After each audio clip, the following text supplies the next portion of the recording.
Chapter 1, Friendship, Dating, Something to Think About. There are many books that teach people how to find and get their mate or friend. The question is, can you get them the way you want them? Just getting them is only the first step. Think of Cinderella. At the end of the movie, when they finally get together and it says the end, that's really the beginning. We never really find out what kind of Prince Charming and princess they will be. Once you meet, the first few months of dating is the honeymoon phase. You know the feeling when all is good and everything they say is awesome. Then reality begins to hit. It hits some people more and sooner than others. There is a pattern in dating, illustrating if it will be successful or not. If people have dated for 1 month, they will probably make it to 3. If they make it to the 3rd month, then they probably will make it to 6. And if they make it to 6 months with smooth sailing, then they will usually go all the way. Now, at 1 to 6 months, there may start to be some discussions, arguments, or disagreements.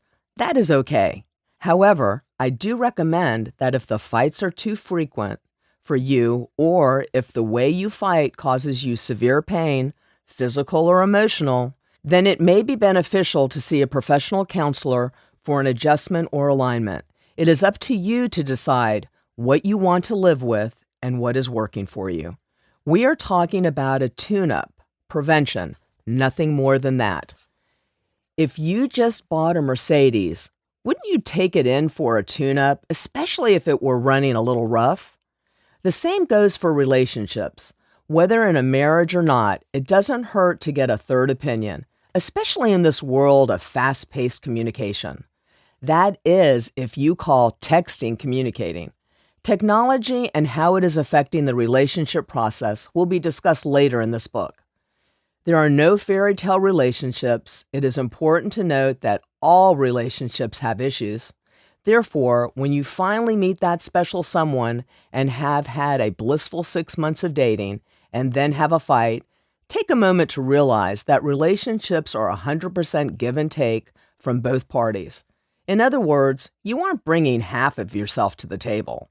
You are bringing your whole body and soul.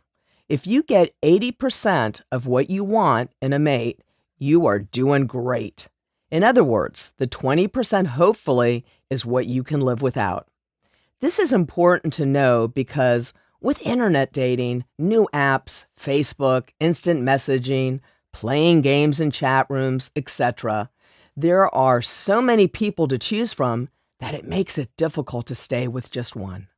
Staying with that special person and taking the time to see their beauty is important if you are looking for a committed relationship. Too many choices for men and women are like being in a candy store full of your favorite candy, one more enticing than the other. All of this at your fingertips with just one click. So keep in mind what you are looking for. Remember, no one is perfect. We can't get everyone we want because everyone can't get us. The inspiration for this book began over 30 years ago, after all my friends started to ask me for advice on relationships. Giving advice came easy to me. Remember, I am a woman. Of course, I was also going to graduate school and majoring in psychology at the time. My friends kept saying, "Jill, you need to write all this down to help people find their loves." You know how people are always rushing here and there. Well, I was no different. I was a single parent, working full-time and putting myself through graduate school. I didn't have the time or just couldn't make the time to write a book. I would rather spend my spare time dating, exercising, and being with my son. Today, my son is 32, has a girlfriend, and is a resident family practice, so now I have the time. What I am saying is that my excuses for not having the time for writing my long overdue book ran out. So here it is. The question is it time for you to read this book? Or are you making excuses like I did for the past 30 years? I believe the time is now. He or she is waiting for you to ask, to believe, and to receive the fun of meeting him, her, or them.